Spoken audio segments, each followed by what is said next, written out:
You are supposed to be the very personification of discipline and perfection.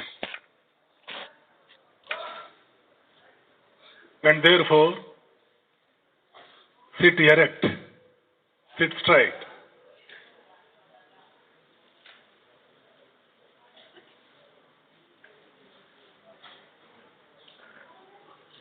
It is customary whenever I speak to people, I first start with an invocation. I pray Sri Ramakrishna, Sri Sharada Devi, and Swami Vivekananda first, and then move on to any talk I am expected to speak about. Will you repeat with me? Okay? Will you repeat with me what I want to pray now? Will you repeat? Then do so. Om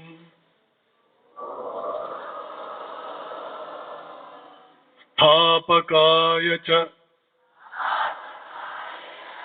Dharmasya Sarvadharma Swarupine Avatara Varishtaya Ramakrishnaya Te Namaha Pavitram Charitam Yasyaha Pavitram Jivanam Tatha Pavitrata Swarupinyai Tasyai Kurmo Namo Namaha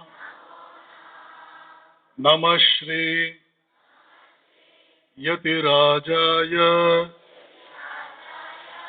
Vivekananda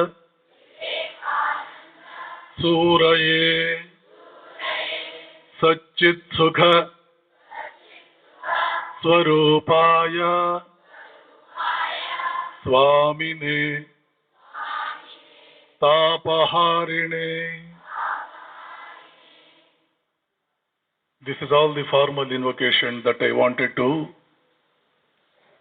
effect before I enter into the formal talk. My dear students that have come from different parts of India, Shriman Honorable Pingle, the officer in charge of this beautiful program that is taking place in our Gadag city, Mr. Rathod, the principal of Vidyadhan Samiti, and also the officer in charge as far as Gadag district is concerned, I think, and all my dear young friends. Please don't grow restless. I find some boys turning this side and that side. I do not know why you are doing it. From now onwards, for about 45 minutes or 1 hour, you will listen to the greatness of your motherland. You all must know our first mother is India. Then will come every other mother. There is one earthly mother that has given you birth. She is there in your house, along with your father, probably. That mother is very much there. Her name may be Lakshmi, Saraswati, or whatever it is, but she is there in your house. Remember, greater than that mother, more than that mother, there is a common mother for all of us.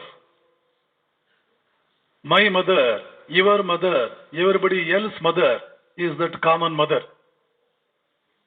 Her name is Bharati. Bharati means Bharata Mata. She is our first mother. And she is our great mother. Why great? She is the greatest mother. If Mother Bharati is not safe, then the mother that is there in your house will not be safe. Because Mother Bharati is safe, your mother in Delhi, your mother in Bangalore, your mother in Gadag is safe.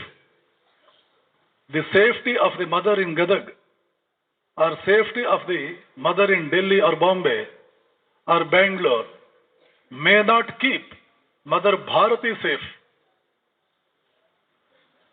The safety, the prosperity, the joy, the well-being of Mother Bharati does not depend on the well-being of your mother that is there in the house. But the well-being of the mother that is there in your house that has given you birth entirely depends upon the well-being of another mother that is Bharati. This you must always remember. Therefore, you should always be ready even to sacrifice the mother in your house for the sake of that great mother. You should not hesitate to sacrifice your earthly mother if the safety of the greater mother demands you to do so. Every Indian should clearly bear this in mind. All these days, we were thinking contrarily. We were thinking otherwise. Even today, we never bother about the safety of the Mother Bharati. We are so selfish. We always think, as long as our mother, our father, our children, our wife in the family are safe, they are okay. We need not bother as to what is happening to the country outside. That is the grossest mistake we did for about 1,000 years, for the past 1,000 years. Mother India was suffering from so many troubles and tribulations. On the one side, there was foreign attack. On the other side, there was social problem, social inequality, the caste system. On the third side, we had totally neglected the well-being of the masses, the common masses of India. We had totally neglected the well-being of the women, the feminine sections of Indian society. There were so many ills. There were political ills. There was absolutely no sense of unity among the kings that ruled India in different parts. As a result of that, a handful of outsiders that happened to attack India were able to take possession of the whole land within no time. If you have studied the history of India, you will understand, after all, how many Britishers came first. There did not come lakhs of British soldiers. There were only a few hundreds. When Robert Clive attacked Siraj-ud-Dawla in Bengal, the military that Robert Clive had was just meager. It was nothing compared to the huge army that Siraj-ud-Dawla had. But Clive won the war. Not only he did win the war, later it paved the way for the conquest of the whole India. The British went on ruling us for more than 2 centuries. And what a showdown it was, what an insult it was. A huge country like India, before which England is so small. India is perhaps 50 times bigger than in England in every sense, in terms of population, in terms of geographical area, and all that. We were 50 times greater than England, but we came to be ruled over by them. For what reason? For the reason that we never bothered to take care of Mother India. We were only interested in taking care of our mother in the house. All kings even, a king in the south, a king in Tamil Nadu, a king in Karnataka, never bothered to know, never bothered to understand as to what was happening to the king in Rajasthan, what was happening to the king in Punjab. They were so selfish. The political sense was so much lacking that unless and until the trouble came and knocked at their own door, they never woke up. They were fast asleep. It was because of total absence of the political awareness they were supposed to have. This political awareness was not there. So also was the case with the social awareness. We never bothered to treat our own brothers and sisters as people connected with us, people with whom we were supposed to be highly affectionate. What an amount of caste rigidity was there. We had untouchables, and we kept the untouchables outside our place of habitation. We did not allow them to pass through our streets. They belong to our own religion. They belong to our own country. When they changed their religion, we started respecting them. As long as he was a Hindu, we did not even allow them to enter into our streets, much less allowing them to enter into our houses. But when they changed the religion and became Jhan or something of that kind, we allowed them to enter into the street, enter into our house, and we offered them a chair. As long as he belonged to your own religion, you treated him as though he was your bitterest enemy. When he deserted you, said goodbye to you, and crossed the floor, went on to embrace some other religion, suddenly he became a friend of you. What a ridiculous thing. What madcaps we were. What an amount of madness must have ruled us. This was the social philosophy we were following. A totally defective social philosophy. A social disease.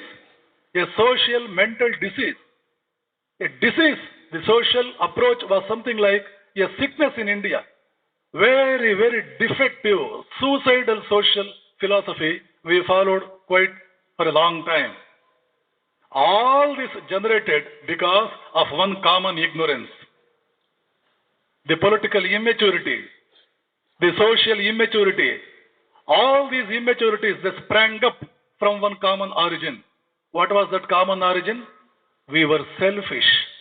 The family welfare reigned more than the national welfare.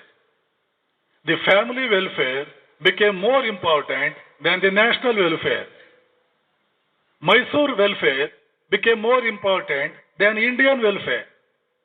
A Tamil Nadu welfare, a Orissa welfare, a Maharashtra welfare, a Marathi welfare, a Telugu welfare, a Hindi welfare became more important than the Indian welfare.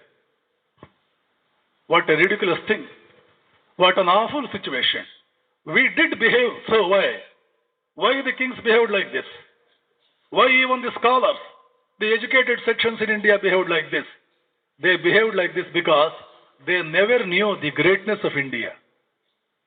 They never tried to understand what a great country India was.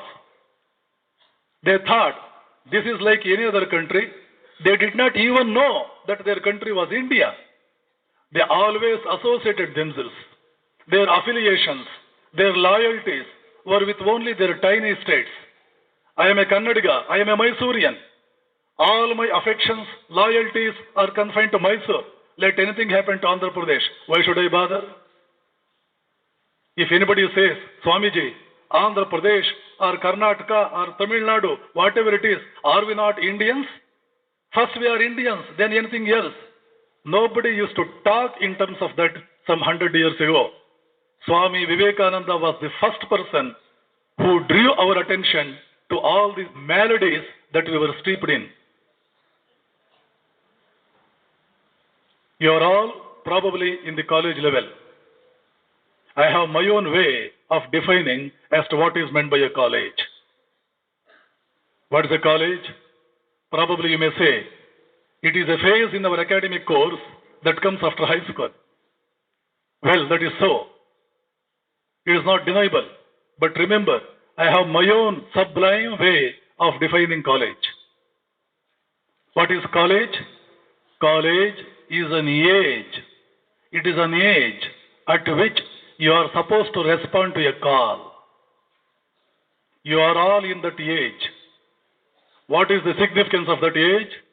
You are in that age where you are expected to respond to a call. The call is coming. The sound of the call is flashing on your eardrum. Are you able to hear that? Can you respond to it favorably? What is the call? Mother India is sending out that call. The great Bharata Mata. The great Mother India is sending out that call. A high school student probably cannot understand because his mind is not so much mature. A postgraduate student can understand, but he can't reshape his mind, his aspiration, his life philosophy in order to tune to the spirit of the call. When you are in post-metric period, in Karnataka we call it as pre-university course, PUC. Probably in Tamil Nadu or Kerala they call it PDC, pre-degree course. I don't know what it is in northern India, whatever it is. In this particular stage, the post-metric stage, these 2 years or 3 years of time, this is the right time for you to understand what you mean to your country and what your country means to you. I am here to tell something about how great our motherland is. India we call as Bharat. Actually, the name for India is Bharat. It is a Sanskrit word. You know what is the meaning of the word Bharat? In Sanskrit, the land of light. The land where light is found. I do not mean to say all the 24 hours we will be having sunlight here. We won't be having any darkness at all at any point of the time in the day. That is not the way, or that is not what I am trying to mean. When I say the land of the light, here light stands for, or it signifies knowledge, the land of knowledge. It is India that has given every bit of knowledge to other parts of the world. Every bit of the knowledge by which people are getting benefits at any part of the land, at any part of the world, that bit of knowledge has originated from India. No other country has been successful or has got the credit of giving knowledge freely to other parts of the mankind, other parts of the world.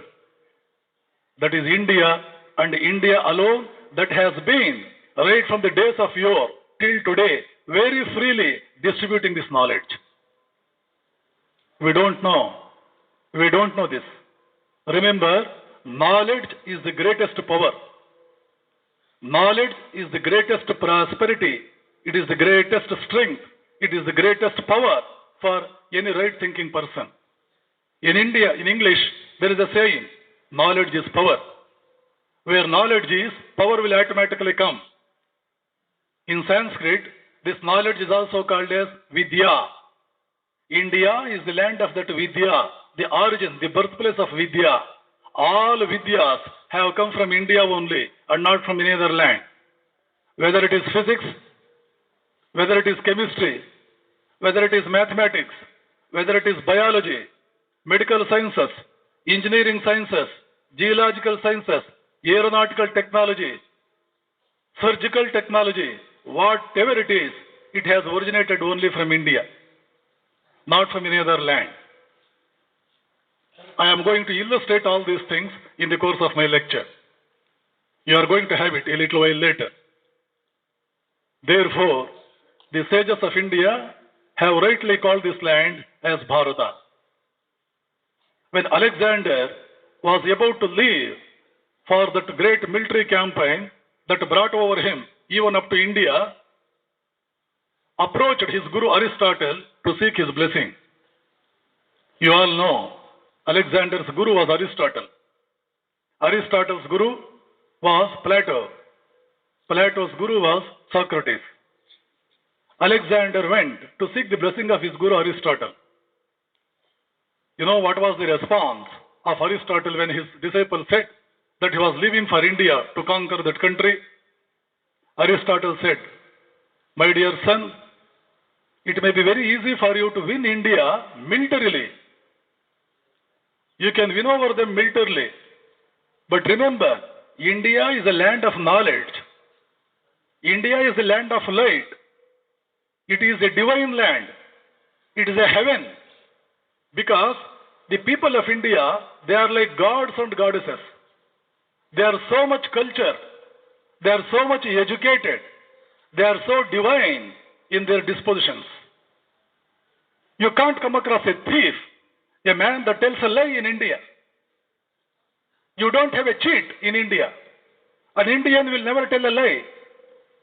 Fahiyan, Huyan Sang, all these people that came to India after Buddha's influence was spread in China, invariably they have remarked that this is something like a heaven.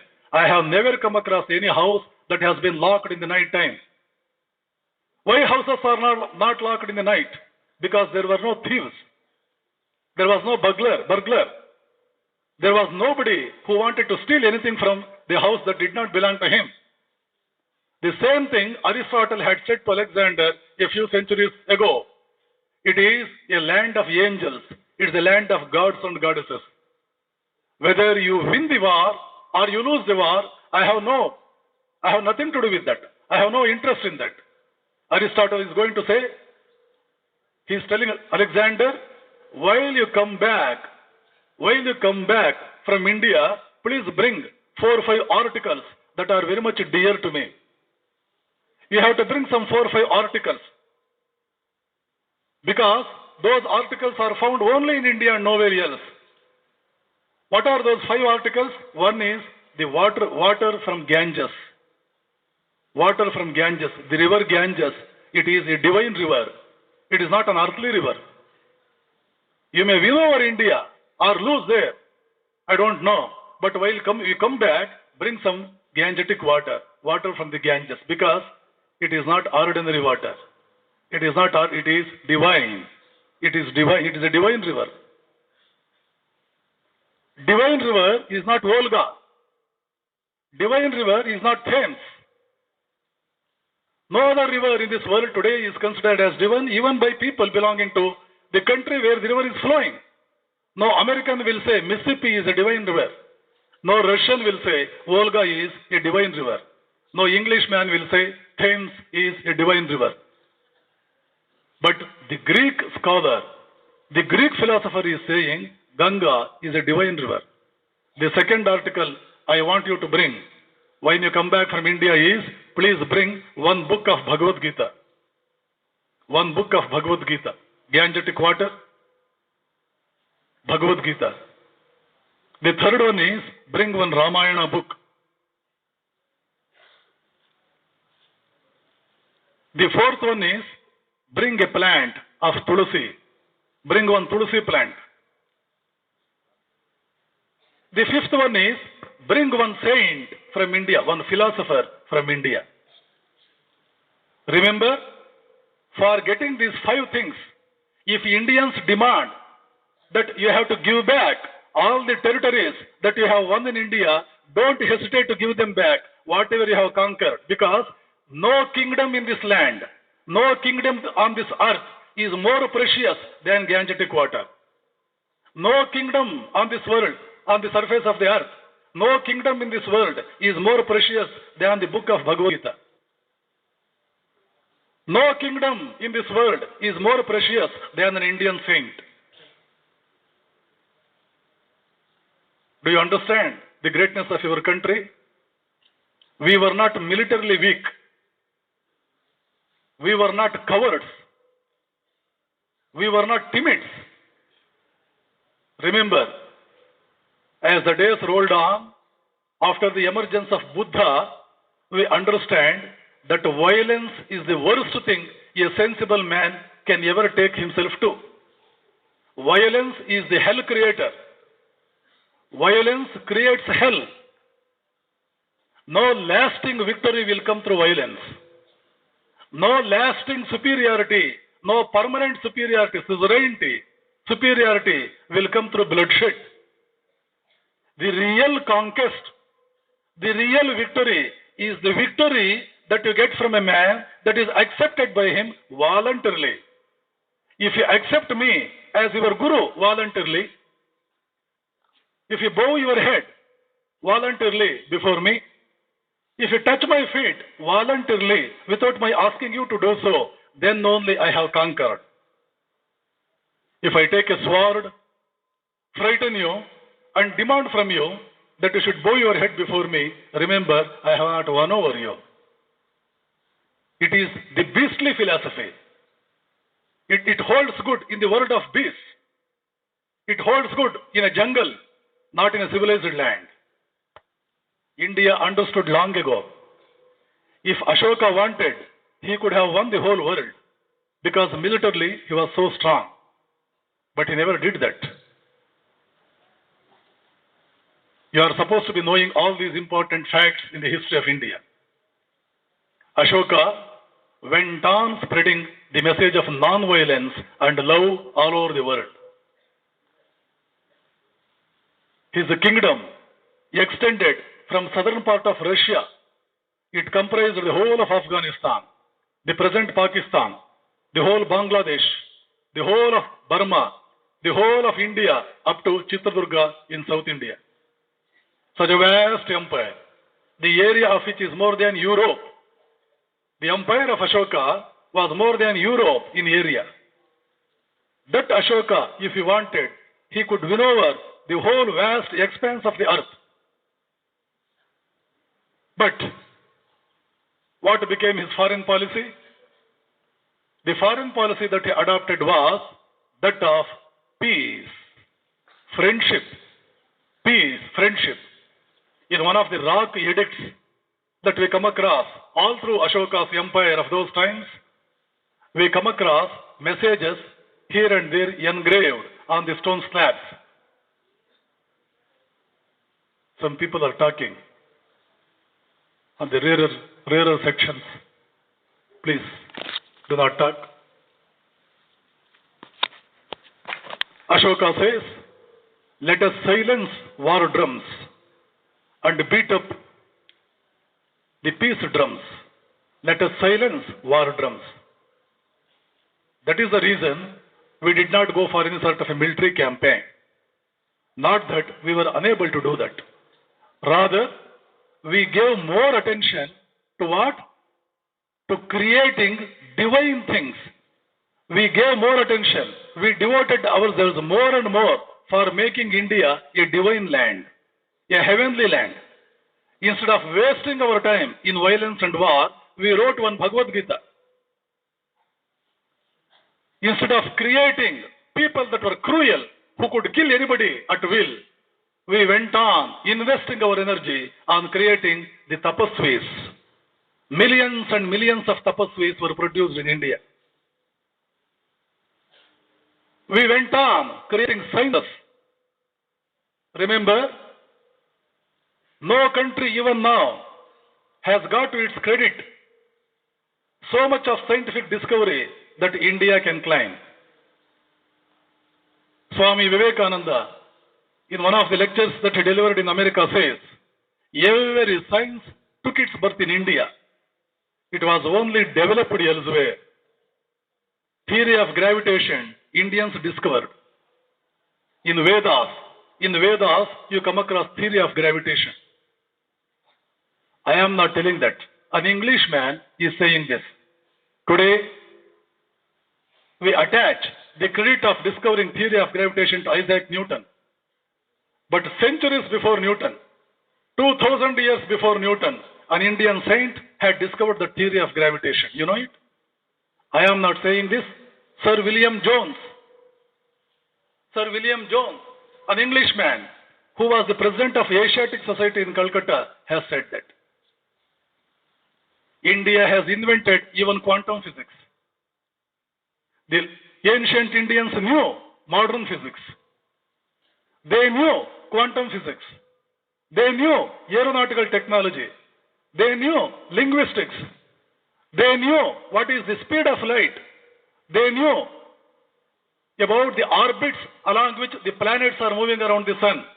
They also knew how much time each planet will take for completing one round around the sun. Every bit of the science that later, centuries later, the Westerners discovered, Indians had discovered long ago. I have some illustrations to prove this point. I think I should present it before you for a while. This is the country that you all belong to. My dear young sisters and brothers, you are going to become the future soldiers. You should become the future soldiers.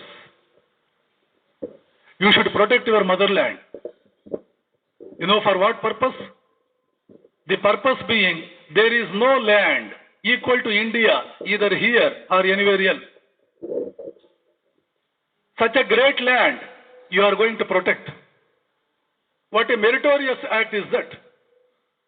If I were not a sannyasi, perhaps I would have become a military commander. Because thereby I will have that heroic spirit, that tremendous satisfaction to say, I have protected the borders of my motherland. I am a follower of Vivekananda, as it was said while they were introducing me to you all. Vivekananda believes in heroism. Vivekananda believes in power. Vivekananda believes in energy. He doesn't accept weakness. Vivekananda goes to the extent of saying, even if you are a saint, if you are not energetic, I don't accept you. I don't want saints who are weak, but I want wicked who are energetic. Energy, energy, energy, strength, strength, strength. Every Indian should go on adoring this word, energy. We should totally adore the word strength, day in and day out. When you breathe, your heart, when it is beating, it should not say loop-doop. It should say strength, energy, strength, energy, strength, energy. That is how an NCC cadet is supposed to be grow into. You should grow into such an Indian.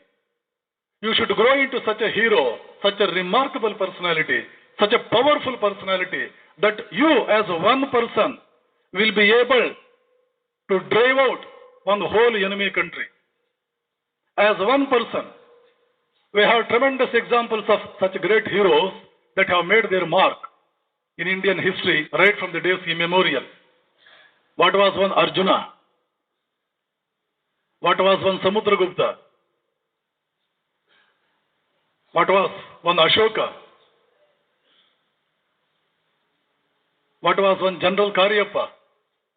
General Timmaya? They are all the stars. They are stars in the horizons of Indian military. Their very names must make you feel your hair stood erect. Your hair must stand erect if I mention the name General Karyappa. Even the British officers, when they were fighting in the Second World War, in some of the fiercest battles that they had to wage in the continent of Africa, the British officers have very clearly acknowledged that they could win the war only because of the Gurkha regiment or the Sikh regiment or the Marathi regiment. The British could become emperors of the world not because of England. They could become the rulers of the world because of India and the Indian military. Indian military is known for its perfect discipline. It is known for its valor, its prowess. The other day, I had an occasion to go through one beautiful book written by some Dalway. Unfortunately, the book doesn't give a pleasant account of our experiences while China attacked us. But still, the book is very interesting, at least to know that Indian military any day is one of the best militaries in the world. If India has been defeated by the enemy in any war, in any confrontation, it is not because of the mistake of our military people. The mistake came from other section, which I don't want to mention or make a reference to during my talk here.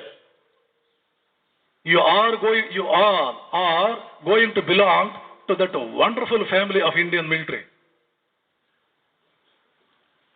How this valor came? Are you receiving any more training than an American soldier receives? Are you receiving any special training which an English military man is not receiving? How the Indian military, an Indian soldier, has become so powerful, so heroic, so strong?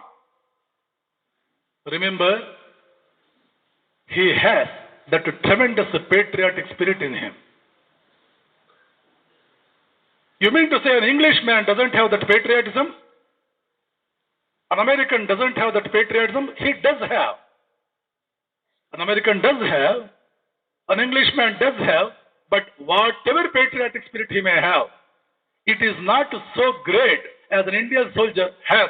For the reason, no country can create so much of love in the soldier belonging to that country as much as India can create in its soldier. For the reason, no country is as great as India is. As you go to study India more and more, you start feeling how much meritorious, how much lucky I must be that I am born an Indian. No Englishman has got so much of an opportunity to think that how much fortunate he must have been for having been an Englishman. Because England stands nowhere as far as the glory or greatness is compared. As far as the glory or greatness is concerned, compared to India. This is your country. This is your motherland.